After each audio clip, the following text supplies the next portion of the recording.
Very good morning to all of you. आज हम पढ़ेंगे। हमारा जो टॉपिक है वो मल्टी रिकॉर्ड फॉर्मेट्स। अब मल्टी रिकॉर्ड फॉर्मेट्स के लिए हम सबसे पहले रिकॉर्ड वर्ड को समझेंगे कि रिकॉर्ड क्या है, क्योंकि आज टॉपिक का नाम ही मल्टी रिकॉर्ड फॉर्मेट्स है। उसमें रिकॉर्ड वर्ड बार बार यूज होगा। So multi record formats.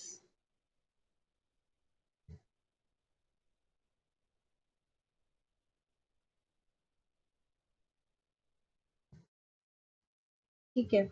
अब देखिए रिकॉर्ड क्या होता है। रिकॉर्ड होता है कि जब हम टर्मिनल पर ब्लैक स्क्रीन पर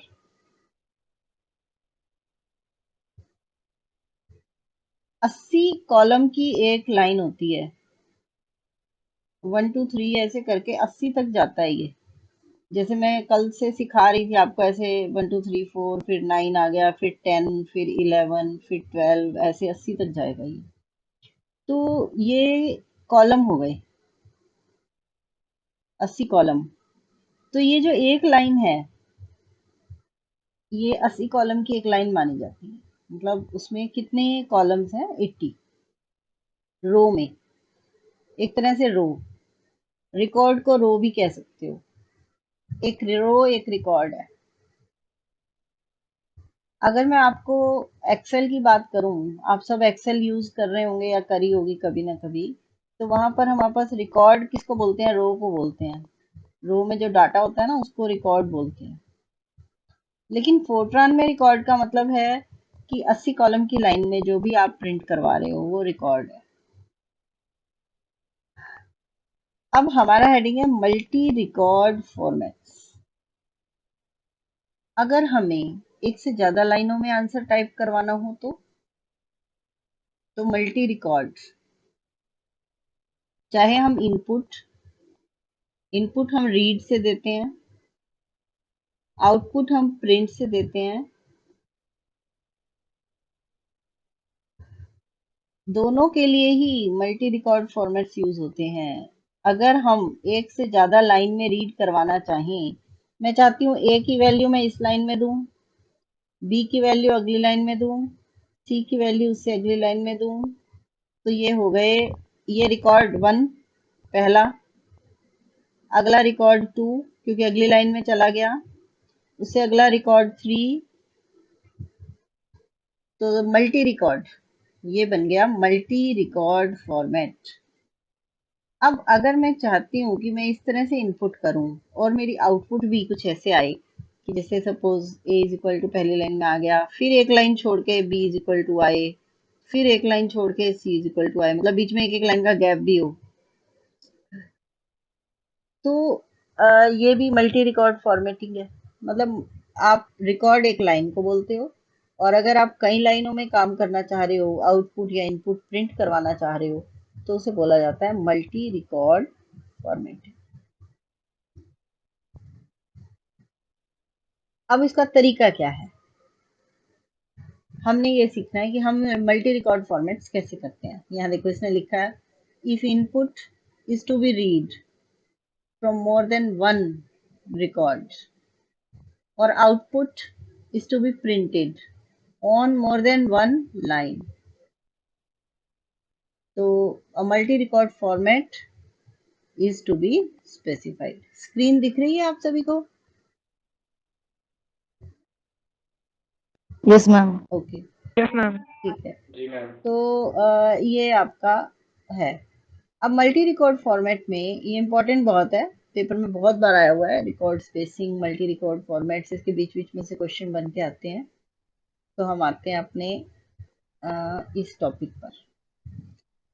ठीक है, इसी पेज पे हमारा फोकस रहेगा आज, बस इससे आगे तो हम बढ़ेंगे भी नहीं, इसी को हम समझेंगे अच्छे से।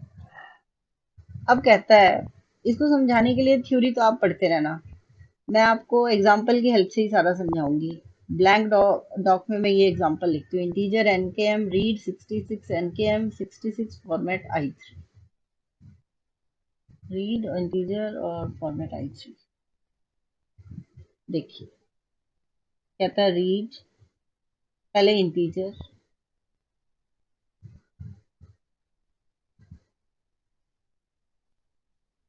इंटीजर क्या क्या वेरिएबल्स के नाम थे, एन के एम, फिर रीड 66 n k m, ठीक है। अब 66 पर उसने फॉर्मेट दिया i3। अब हमारा कंपाइलर एक शरीफ बच्चे की तरह, पहले उसने पढ़ा इंटीजर एनकेएम, फिर रीड 66, उसने कहा अच्छा 66 को पढ़ना है और वहां से एनकेएम का फॉर्मेट लेना है। 66 पर गया, फॉर्मेट पर गया, i3 पढ़ा, और वो तो बेचारा सन रह गया कि एक ही i3 दिया है, चीजें तो तीन है। अब ये i3 किसको दूं? i3 का मतलब 3 डिजिट्स का हो गया स्पेस, तो ये i3 n को देगा। सबसे पहला वेरिएबल n है, तो कंपाइलर क्या करेगा, n को इतनी स्पेस दे देगा 3 खानों की। कंपाइलर को सिखाया गया है या उसको पता है, उसको आता है कि अगर फॉर्मेट नहीं दिया गया पूरा, और ऊपर इसे बोलते हैं लिस्ट, लिस्ट में वेरिएबल्स अभी बचे हुए हैं, लिस्ट होती है ये पूरी एन के एम, वेरिएबल्स हैं, एन अलग है, एक वेरिएबल के एक वेरिएबल है, एम एक वेरिएबल है। अगर वेरिएबल्स अभी बचे हैं और उनको फॉर्मेट नहीं मिला, तो कंपाइलर को पता है कि यही फॉर्मेट अगली लाइन में जाकर दोबारा के को देना है, सेम फॉर्मेट, तो वो के को लेकिन अगली लाइन में जाएगा और उससे अगली लाइन में जाकर फिर एम को भी देना है, सेम फॉर्मेट। और अगर इस लिस्ट में 10 चीजें और होती तो उन सबको भी वो i3 देता, लेकिन अगली लाइन में जा जाकर। ये कंपाइलर को सिखाया हुआ है, कंपाइलर की मतलब फीडिंग में है ये बात, कि जितने भी वेरिएबल्स हैं लिस्ट में, अगर फॉर्मेट कम पड़ जाए तो वही फॉर्मेट रिपीट कर दो, जो वेरिएबल्स बचे हैं उन सबको ऐसे ही फॉर्मेट अगली अगली लाइन में जाकर देना है। अब हम बुक में पढ़ते हैं क्या लिखता है वो, मैंने आपको सिखा दी बात, अब इसको पढ़ाते हैं, इसको थोड़ा एनलार्ज करते हैं। व्हेन द ऑब्जेक्ट प्रोग्राम, दो प्रोग्राम होते हैं, एक ऑब्जेक्ट होता है, एक सोर्स होता है। सोर्स तो होता है जो हम कॉपी में लिखते हैं, ऑब्जेक्ट होता है जब वो रन हो जाता है ना, कंपाइल हो जाता है और हम उसकी इनपुट ब्लैक स्क्रीन आ जाती है, तो वो ऑब्जेक्ट बन जाता है, ऑब्जेक्ट प्रोग्राम। तो जब ऑब्जेक्ट प्रोग्राम को इनपुट आउटपुट स्टेटमेंट स्कैन की, it scans the corresponding format, then कहां से कहां जाता है वो देखो, लेफ्ट से राइट की तरफ चल रहा है, ये लेफ्ट है और ये राइट है, तो वो लेफ्ट स्टेटमेंट ऐसे ही पढ़ेगा, लेफ्ट से राइट 66 फॉर्मेट i3 पढ़ ली उसने। उसने वेरिएबल को स्कैन किया, एन को दे दिया लिस्ट में से। हर एलिमेंट जब तक प्रिंट नहीं होगा और रीड नहीं होगा गिवन फॉर्मेट में, तो कंपाइलर क्या करेगा, इसकी बात पढ़ाते हैं आपको, मेरे रेड निशान ना। When the compiler encounters the final parenthesis, जब ब्रैकेट बंद हो गई i3 की, ये i3 की ब्रैकेट है, पैरेंथिस ये i3, इसकी ब्रैकेट बंद हो गई, encounters the final parenthesis, final ये होती है फाइनल पैरेंथेसिस, फाइनल पैरेंथेसिस, जब वो फाइनल पैरेंथेसिस को एनकाउंटर यानी उससे आमना सामना हो गया उसका, कि भाई बंद हो गई है तो ब्रैकेट फॉर्मेट में, ये चेक करता है कि क्या सारे एलिमेंट्स जो लिस्ट में थे उन वो खत्म हो गए हैं, एग्जॉस्ट हो गए हैं, ऊपर लिस्ट में जितने एलिमेंट थे, ब्रैकेट तो नीचे बंद हो गई, क्या उन सबको फॉर्मेट मिल गया? नहीं। If the list is not exhausted, अगर लिस्ट के सब एलिमेंट्स को फॉर्मेट नहीं मिला, खत्म नहीं हुई, तो फॉर्मेट स्टेटमेंट जिसके पास सिर्फ एक ही ब्रैकेट थी, एक ही फॉर्मेट था, वो सेम फॉर्मेट यू रिपीट करेगा सबके लिए, सारे लिस्ट के एलिमेंट्स के लिए। ये एग्जांपल दिया है कि ये क्या करेगा, तीन सक्सेसिव रिकॉर्ड्स, 3 बार लाइनों में जाएगा अलग अलग रिकॉर्ड्स विद फॉर्मेट I3। पहला एग्जाम्पल, सेकेंड एग्जाम्पल और समझाएगा इस बात को। यहाँ उसने दे दिया 3F8.3, ठीक है। x है एक एरे और उसकी डायमेंशन है 6। मैं खुद ही लिखूंगी तभी बात समझ आएगी। इंटीजर डायमेंशन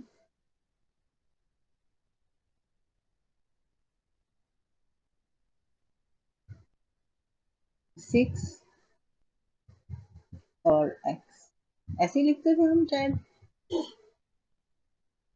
ठीक है। फिर रीड 66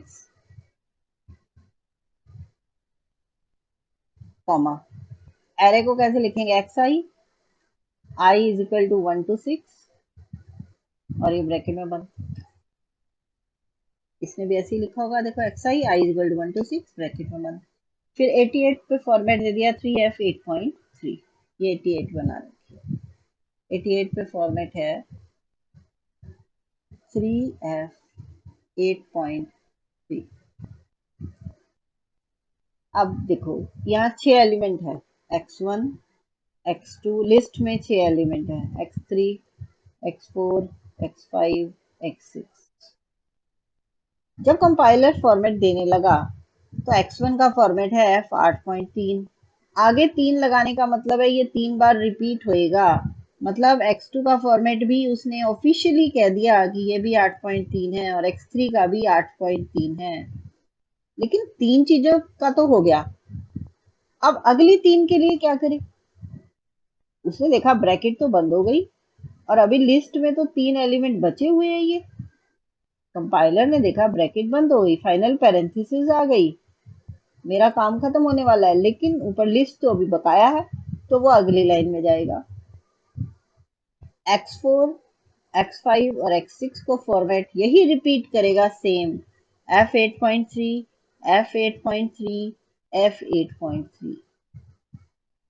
अब आप कहोगे मैडम एक एक को एक लाइन में लिखना चाहिए था, नहीं, उसको 3F8.3 जब कह दिया तो वो एक लाइन में तीनों को लिखेगा, उसके बाद वो सक्सेसिव रिकॉर्ड बनाएगा। ये सक्सेसिव रिकॉर्ड है, अगला रिकॉर्ड बनाया उसने सेम फॉर्मेट से, सेम तरीके से। उसने कहा कि मैं ही कर देता हूँ, भूल गए, मतलब लिखने वाले भूल गए फॉर्मेट देना, तो उसको सिखाया गया है कि वही फॉर्मेट रिपीट कर दो आप। तो आप देखिए बुक में क्या कहता है वो, will read 3 items each from 2 successive records। एक रिकॉर्ड में 3 आइटम रीड करेगा, ये रीड पे चल रहा है सारा काम, प्रिंट नहीं है ये रीड है। रीड में हम इनपुट देते हैं, तो हमारी इनपुट ऐसे दी जाएगी, दो लाइनों में 3 3 वैल्यूज, 8.3 ही फॉर्मेट पड़ेगा वो। अब कहता है कि अगर फॉर्मेट में एक से ज्यादा ब्रैकेट हो तो क्या करें। यहाँ तो एक ही ब्रैकेट थी, 3F8.3 ब्रैकेट तो एक ही है, ये भी एक ही ब्रैकेट, लेकिन अगर एक से ज्यादा ब्रैकेट हो तो फॉर्मेट रीस्कैन रूल चलता है। फॉर्मेट रीस्कैन रूल एग्जाम में बहुत बार आया हुआ है, ये देखो मैंने यहाँ लिख रखा हुआ क्वेश्चन यहाँ। ये ना जब मैं फोटो खींच कर डालती हूँ तो कई बार नहीं क्लियर हो पाती। 2016 में 8 नंबर का आया है फॉर्मेट रीस्कैन रूल, ठीक है, और कई बार आ चुका है वैसे ये ना, 2 नंबर में तो बहुत ही आता है, 8 में भी आ चुका है। तो बाकी मैंने यहाँ लिख नहीं रखे हैं, तो आप देख लें। हाँ जी, अब देखो अगर एक से ज्यादा ब्रैकेट है तो फॉर्मेट रीस्कैन रूल कैसे लगता है, उसके लिए मैं एग्जांपल की हेल्प से समझाऊंगी आपको। यही एग्जांपल है, के एम रियल एबीसीडी, इंटीजर है के M real ABCD, print 77 K M ABCD और 1x 2i3, फिर देखना तो पड़ता ही है। चलो खत्म है क्या ये, एक ब्लैंक डॉट और।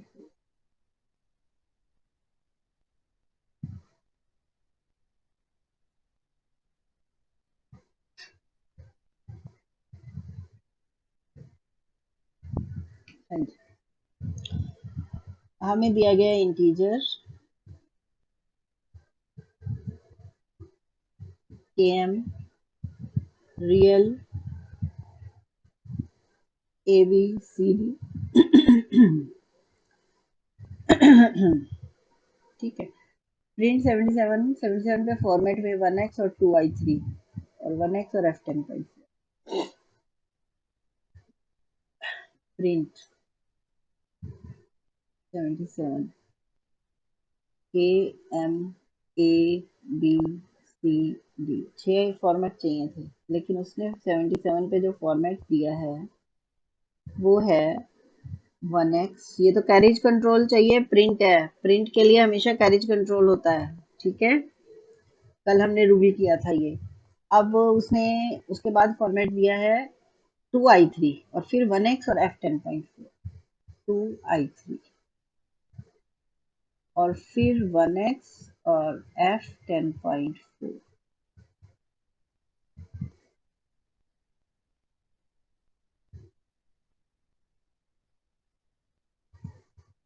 ठीक है, ये आपके पास दिया हुआ है। अब कैरेज कंट्रोल 1x का मतलब एक ब्लैंक, 2i3 2 का मतलब 2 बार रिपीट होना है और इंटीजर है, k और m हमारे इंटीजर है, लिखा है मैंने। तो इसका मतलब i3 k को भी मिल जाएगा और m को भी। हो गया, इनका काम निपट गया। अब ब्रैकेट अगली शुरू है, क्योंकि रियल का फॉर्मेट नए तरीके से शुरू है। 1x 1x का मतलब है एक ब्लैंक। जब वो दोबारा कैरेज कंट्रोल दे रहा है, इसका मतलब अगली लाइन में तो जा ही रहा है रिकॉर्ड। f10.4 अब उसने एक ही फॉर्मेट दिया, तो वो फॉर्मेट तो ए ले लेगा। ए को 10 जगह मिल गई, 1 2 3 4 5 6 7 8 9 10, और डेसिमल के बाद 4 है, ये डेसिमल आ गया, और ये 4 प्लेसेस डेसिमल के बाद, और ये शुरू के। यही सेम ब्रैकेट तो बंद हो गई। अब उसने देखा कंपाइलर ने कि डी और सी और डी तो बच गए, इन बेचारों को तो कुछ मिला ही नहीं फॉर्मेट, और ब्रैकेट बंद। तो अब वो अगली लाइन पे जाएगा और ये ऐसे की ऐसे bracket 1x comma f10.4 repeat करता रहेगा। 1x भी साथ रिपीट हो रहा है, ब्रैकेट बंद से लेकर उल्टी तरफ चलेगा। फॉर्मेट रीस्कैन कहता है जहां ब्रैकेट बंद हो रही है राइट वाली, वहां से उल्टी तरफ चलेगा, जहां ये ब्रैकेट शुरू हुई थी वहां तक सारा रिपीट करेगा। यहाँ से यहाँ तक, यहाँ से यहाँ तक, चाहे कुछ और लिखा होता तो वो भी रिपीट होता। तो अब अगली लाइन में 1x, फिर b को मिल गया 10, फिर उससे अगली लाइन में जाएगा 1x, फिर c को मिल जाएगा 10,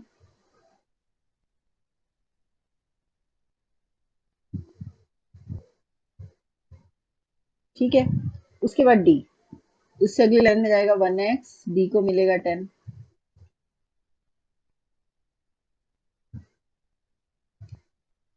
अब जाकर वो शांति से बैठेगा कि सबको फॉर्मेट मिल गया। मतलब कंपाइलर एक बहुत ही जिम्मेदार नागरिक है, सीधी सी बात ये है। और फॉर्मेट रीस्कैन रूल ये कहता है कि रीस्कैनिंग होनी है, दोबारा स्कैन करो। जैसी ब्रैकेट खत्म हो रही है और तुम्हारा काम लिस्ट में अभी वेरिएबल बचे हैं, तो तुम रीस्कैन करो, दोबारा स्कैन करो, वहीं से चलो उल्टा और देखो जहां ब्रैकेट शुरू हुई थी वहां तक। तो इतना हिस्सा रीस्कैन करते रहो, इतने हिस्से को अगले वेरिएबल को दोबारा दे दो, फिर उससे अगले को दे दो, फिर उससे अगले को दे दो। तो इसीलिए इसको बोला जाता है फॉर्मेट रीस्कैन रूल। अब इसको पढ़ के बताते हैं आपको क्या लिख रहा है। If A format statement has more than one pair of parenthesis, इसको और बड़ा करते हैं।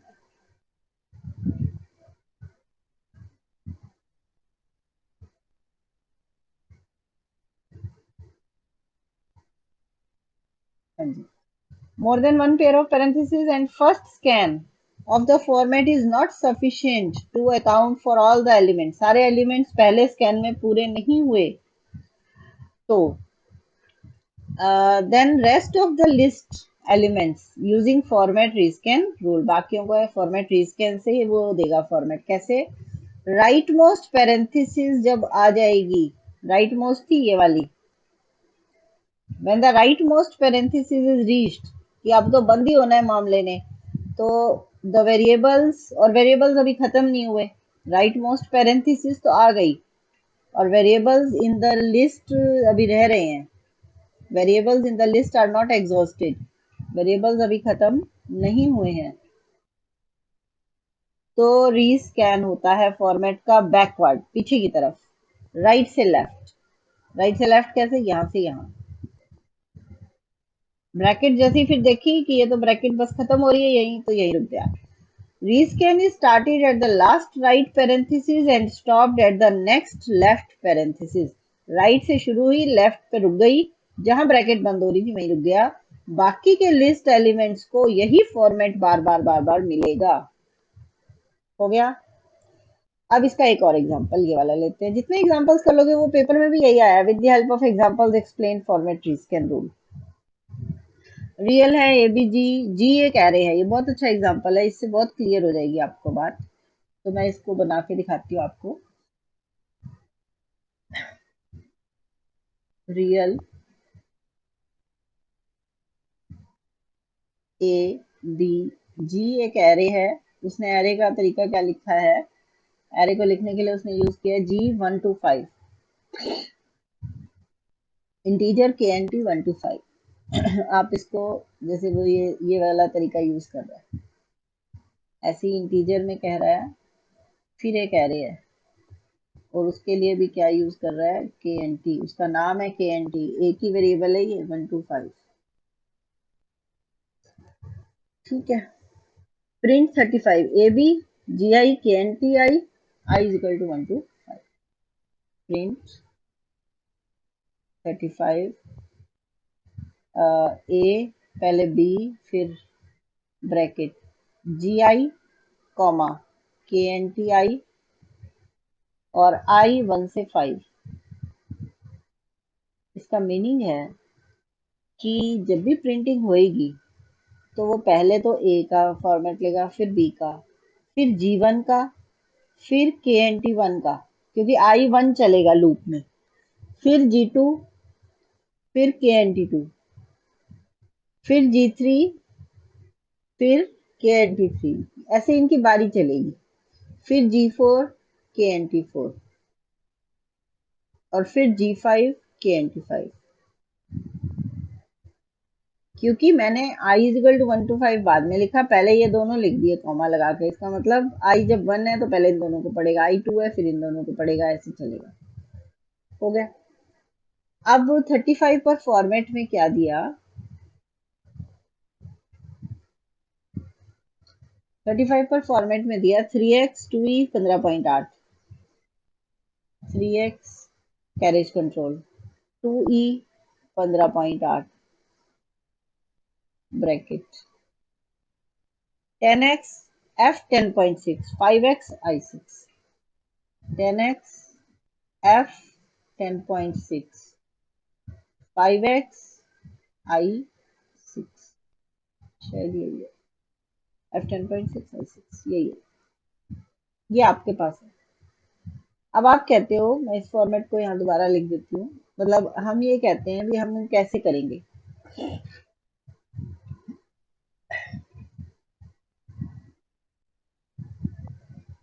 ये मिटा देते हैं थोड़ी देर के लिए, ताकि मैं इसी फॉर्मेट की हेल्प से यहाँ आपको बना के दिखा सकूँ कैसे बनेगा ये।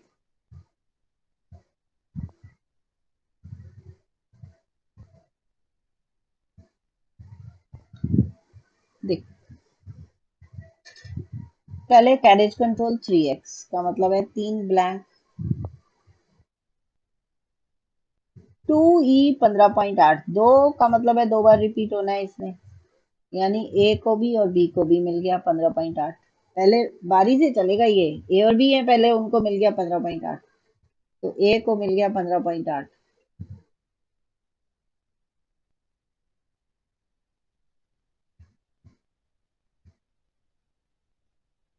बी को मिला सेम।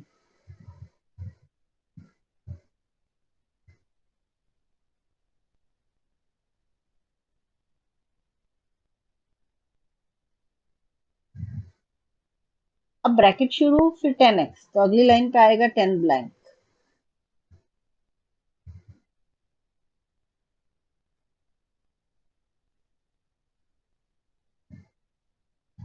f 10.6, f 10.6 का मतलब है कि अब जीवन अब बारी थी जीवन की, जीवन को मिल गया F10.6।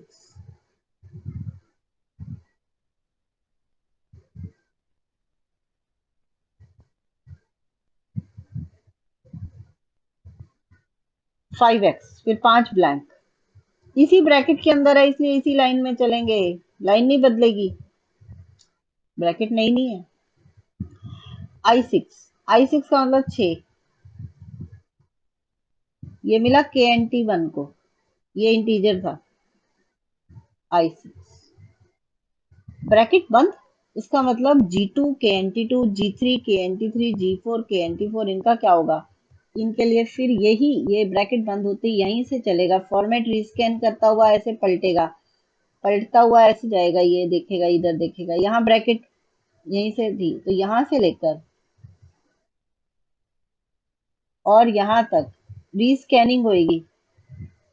ठीक है, तो रीस्कैनिंग होने का मतलब है कि अगली लाइन में 10 ब्लैंक छोड़ेगा,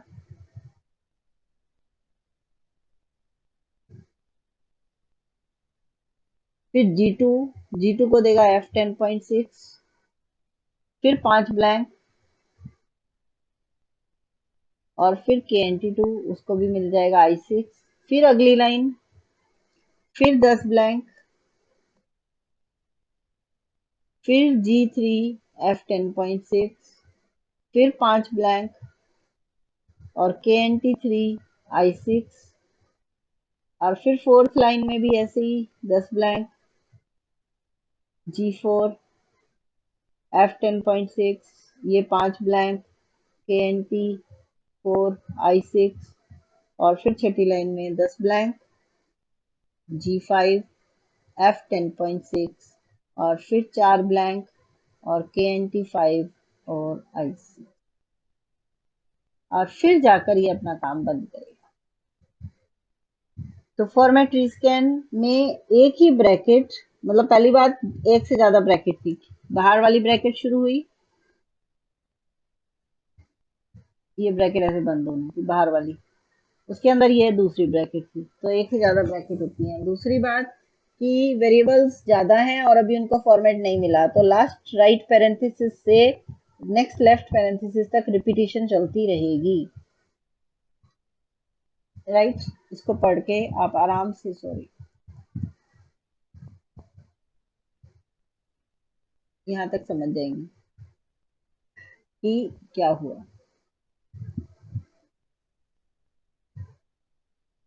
अब इससे आगे चलते हैं, ये आपको इसने भी देखो करके दिखाया है।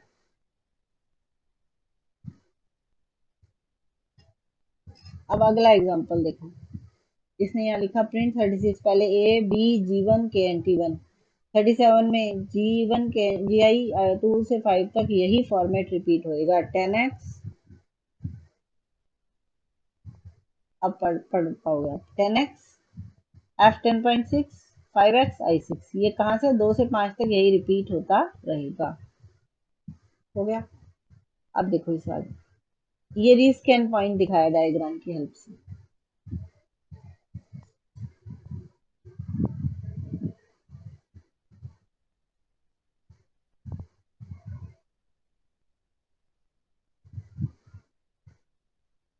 ये देखो फॉर्मेट 1x 3i2, मतलब ये जो चीज है, ये एंड ऑफ ब्रैकेट थी, ये स्कैन का एंड है और ये स्कैन का रीस्कैन पॉइंट, ये ब्रैकेट यहाँ से यहाँ तक स्कैन हुई है ना, 10x F10.6, फिर 5x और I6, तो ये स्टार्टिंग ऑफ स्कैन है, ये एंड ऑफ स्कैन है।